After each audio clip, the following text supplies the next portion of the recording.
आप देख रहे हैं राष्ट्रीय हिंदी न्यूज।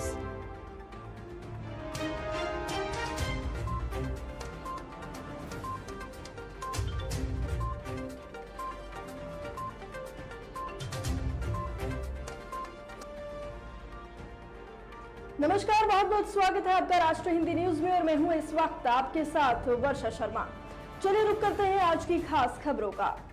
संसद के कल से शुरू होने वाले मॉनसून सत्र से पहले सरकार आज सुबह 11 बजे एक सर्वदलीय बैठक आयोजित कर चुकी है।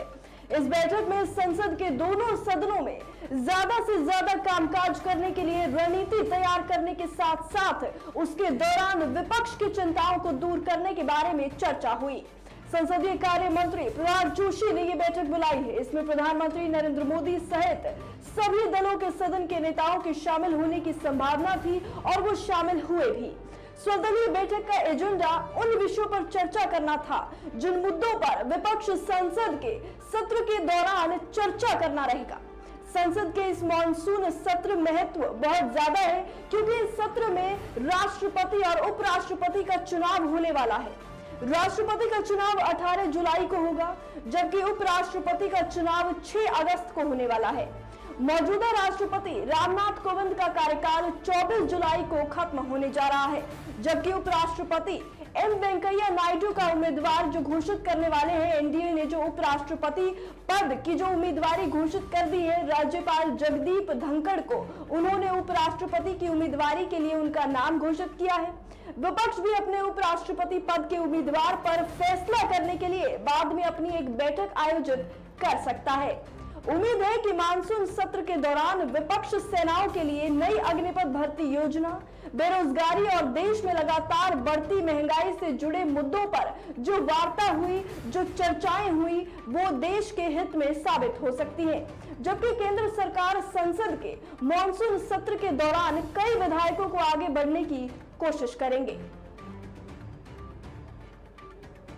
मिलिट्री हार्डवेयर के क्षेत्र में भारत को आत्मनिर्भर बनाने की दिशा में उठाए गए एक बड़े कदम के तहत रक्षा मंत्रालय ने रक्षा अधिग्रहण प्रक्रिया यानी कि डिफेंस एक्विजिशन प्रोसीजर मैनुअल में संशोधन करने का निर्णय ले लिया है, जिससे प्राइवेट सेक्टर को सार्वजनिक रक्षा उपक्रमों में बहुसंख्यक हिस्सेदारी के साथ आवश्यक हथियार प्रणाली का निर्माण करने की अनुमति मिलेगी। हिंदुस्तान टाइम्स में छपी एक रिपोर्ट में साउथ ब्लॉक के अधिकारों के हवालों से कहा गया कि रक्षा क्षेत्र के सार्वजनिक उपक्रमों के साथ प्राइवेट सेक्टर की इस भागीदारी का पहला परीक्षण इंडियन मल्टी रोल हेलीकॉप्टर यानी कि IMRH के विकास और निर्माण में किया जाएगा। आपको बता दें कि इसमें वर्तमान में भी भारतीय सेना द्वारा इस्तेमाल किए जा रहे हैं रूसी निर्मित सभी M117 और Mi-8 हेलीकॉप्टर्स को बदला जाएगा। इंडियन मल्टी रोल हेलीकॉप्टर अपनी MIRH 13 टन वजन के साथ उड़ान भर सकेगा। ये स्वदेशी हेलीकॉप्टर भारतीय सशस्त्र बलों के साथ air attack, submarine, anti ship, military transport और VVIP भूमिकाओं में प्रदर्शन करेगा। इससे ये समझा जाता है कि भारतीय निजी क्षेत्र की कंपनियों ने पहले ही इस प्रोजेक्ट में शामिल होने की उत्सुकता दिखाई है और रक्षा मंत्रालय ने उन्हें अगले 7 सालों में MIRH की मैन्युफैक्चरिंग शुरू करने के लिए कह दिया है। अगली बड़ी खबर महाराष्ट्र से। महाराष्ट्र मंत्रिमंडल ने शनिवार को औरंगाबाद और उस्मानाबाद शहरों के नाम बदलकर कर्म छत्रपति संभाजीनगर और धाराशिव रखे जाने को मंजूरी दे दी है। महाराष्ट्र में इस समय मंत्रिमंडल में केवल 2 सदस्य मुख्यमंत्री एकनाथ शिंदे और उप मुख्यमंत्री देवेंद्र फडणवीस हैं, क्योंकि इसका विस्तार अभी नहीं हुआ है। पूर्व मुख्यमंत्री उद्धव ठाकरे के इस्तीफा देने से ठीक पहले यानी कि 29 जून को उनकी अगुवाई वाली पूर्ववर्ती महाविकास अघाड़ी MVA सरकार ने इन शहरों के नाम बदलने का फैसला किया था। बहरहाल 30 जून को शपथ ग्रहण करने वाले शिंदे और फडणवीस ने कहा कि ठाकरे नीति सरकार का इन शहरों के नाम बदलने का फैसला अवैध है, क्योंकि उन्होंने ये निर्णय राज्यपाल द्वारा विधानसभा में उन्हें बहुमत साबित करने के लिए कहने के बाद लिया।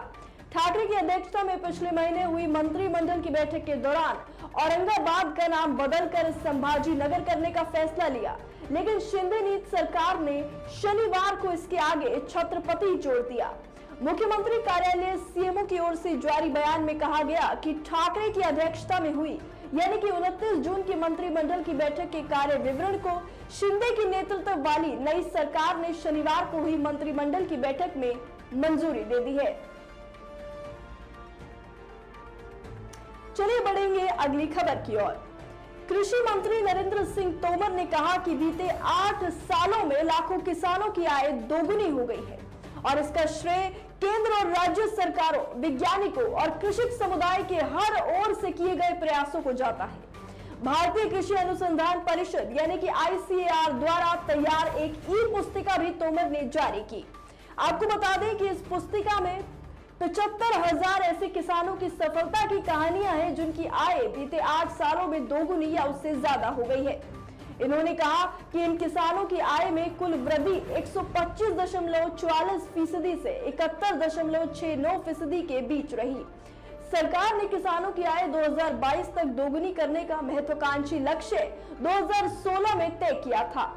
यहाँ ICAR के 94वें स्थापना दिवस को संबोधित करते हुए तोमर ने कहा कि बीते 8 साल में कृषि क्षेत्र को बढ़ावा देने और मजबूत करने के लिए हर ओर से कोशिश हुई है। लाखों किसानों की आय दोगुनी की गई है, बल्कि अनेक किसानों की आय दोगुनी से अधिक हो गई है।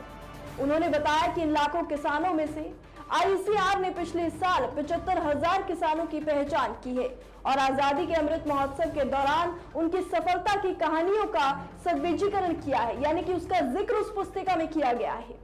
ICAR ने यह भी कहा कि सफलता की इन कहानियों के लिए 2016 से 17 को मापदंड वर्ष तथा 2020 से 21 को प्रभाव वाला वर्ष माना गया है। 24 फरवरी को रूस ने यूक्रेन पर हमला कर दिया था। इस जंग को 5 महीने हो गए हैं और यह अभी जारी है, लेकिन इसका अभी अंत या इस पर कोई समाधान होता नजर नहीं आ रहा है। इसी बीच यूक्रेन एयरफोर्स ने शनिवार को रूस के कैस्पियन सागर से लॉन्च की गई 6 मिसाइल्स में से 4 को मार गिराया। यूक्रेन के विनित्सिया शहर में रूस ने 68 मिसाइल दागी थी। इन हमलों से मरने वालों की संख्या बढ़कर 24 हो गई है। इनमें 3 बच्चे भी शामिल हैं।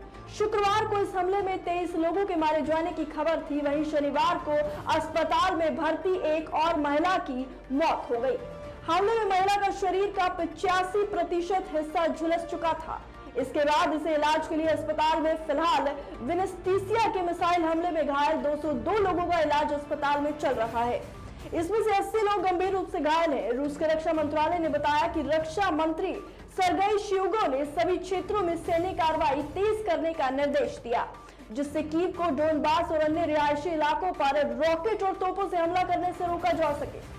रूस अब यूक्रेन के उत्तर पूर्वी और दक्षिणी क्षेत्र को निशाना बना रहा है। वो यूक्रेन के दूसरे सबसे बड़े शहर खार्किव पर भारी बमबारी कर रहा है। ये जो तस्वीरें आप स्क्रीन पर देख रहे हैं, ये उस यूक्रेन की है जो रूस के द्वारा लगातार जिसको नुकसान पहुंचाया जा रहा है, जहां पर लोगों की जान जो है वो जा रही है। लोग अपनी जान से हाथ धो बैठ रहे हैं क्योंकि ये युद्ध अभी भी जारी है, ये जंग अभी भी जारी है। अगली जो खबर है वो भारत के लिए काफी अहम है। ब्रिटेन में बोरिस जॉनसन के इस्तीफे के बाद से प्रधानमंत्री पद की जो रेस है वो जारी है। ब्रिटेन में पीएम पद के लिए उम्मीदवारी के बीच आज टीवी डिबेट का दूसरा दौर होगा। कंजर्वेटिव पार्टी के 5 दावेदार ब्रिटेन के अगले पीएम बनने की होड़ में रविवार को दूसरी टेलीविजन बहस में भिड़ेंगे। भारतवंशी ऋषि सुनक पीएम पद के लिए दावेदारों में सबसे आगे चल रहे हैं। इससे पहले शुक्रवार ब्रिटेन में टोरी लीडरशिप डिबेट के दौरान टैक्स को लेकर दावेदार भिड़ते दिखे। ब्रिटेन के पूर्व वित्त मंत्री ऋषि सुनक कंजर्वेटिव सांसदों में पसंदीदा के रूप में माने गए हैं। जी हाँ, उनकी जो लोकप्रियता है वो पूरे देश में भरी है, यानी कि जो वहां के सिटीजन्स हैं, जो वहां के लोग हैं, वो उन्हें काफी पसंद करते हैं। और अगर हम कहें कि कंजर्वेटिव पार्टी में जितने भी सांसद हैं उस पार्टी से, उसमें सबसे ज्यादा लोकप्रिय मंत्री ऋषि सुनक हैं। सोमवार को अगले दौर की मीटिंग होने वाली है। दावेदारों को अंतिम 2 तक सीमित करने के लिए कंजर्वेटिव पार्टी के सांसद वोट करेंगे। ब्रिटेन में शुक्रवार की पहली टीवी बहस थी। आर्थिक नीति पर चर्चा हुई थी। भारतवंशी ऋषि सुनक ने नीतियों में ईमानदारी पर जोर दिया।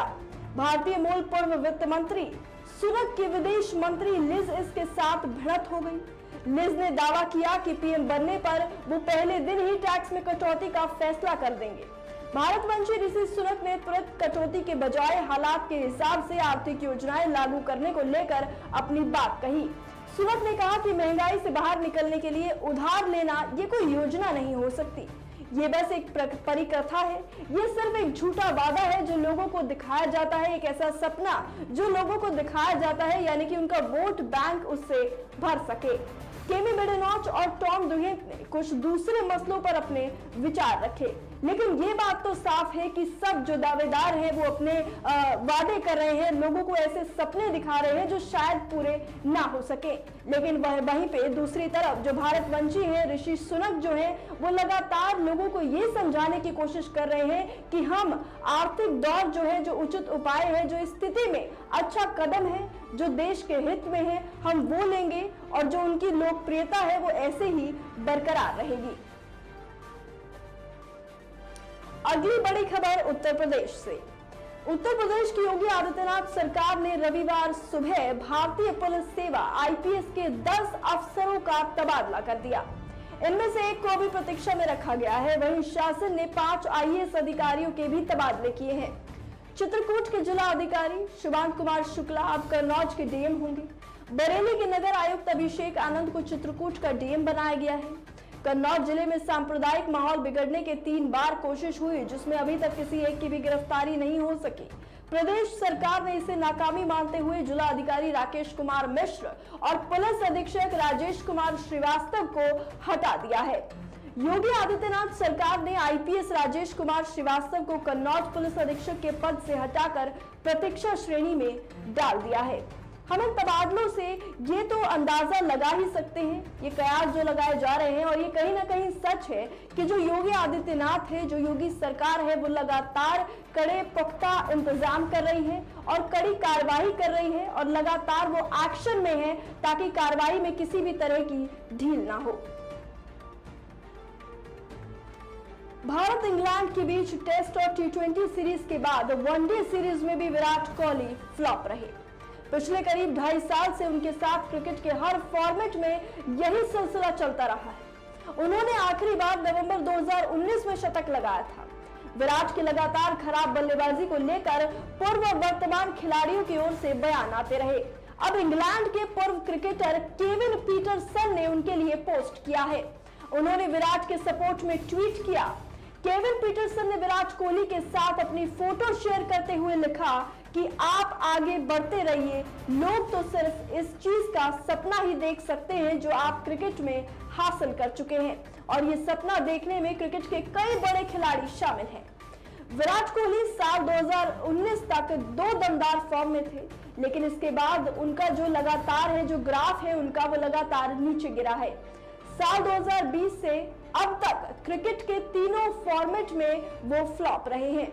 उन्होंने इस दौरान 8 टेस्ट मैच खेले हैं, जिनमें वो महज 7.25 की औसत से 872 रन बना पाए। इस दौरान वो केवल 6 अर्धशतक जड़ पाए। वनडे में भी विराट का यही हाल है। साल 2020 से लेकर अब तक अगर हम बात करें विराट कोहली की, तो उनका परफॉर्मेंस जो है, जो उनका ग्राफ है, वो लगातार नीचे होता गया है और लोग जो है उन्हें पार्टी से, उन्हें टीम से बाहर निकालने के कयास लगाए जा रहे हैं, वो चर्चाएं कर रहे हैं। लेकिन हम देख सकते हैं कि जो खिलाड़ी हैं, जो विदेशी खिलाड़ी हैं, और यानी कि जो भारतीय खिलाड़ी भी हैं, उसी के साथ वो उनके समर्थन में उतर गए हैं और ये कह रहे हैं कि उनका जो दौर है वो ठीक नहीं है, उनका बुरा समय चल रहा है, लेकिन वो वापसी, जो ग्राउंड में वापसी लेंगे, वो दमदार होगी और पहले से भी अच्छी होगी। फिलहाल के लिए इतना ही। बाकी जानकारियों के लिए बने रहिए राष्ट्र हिंदी न्यूज के साथ। जय हिंद।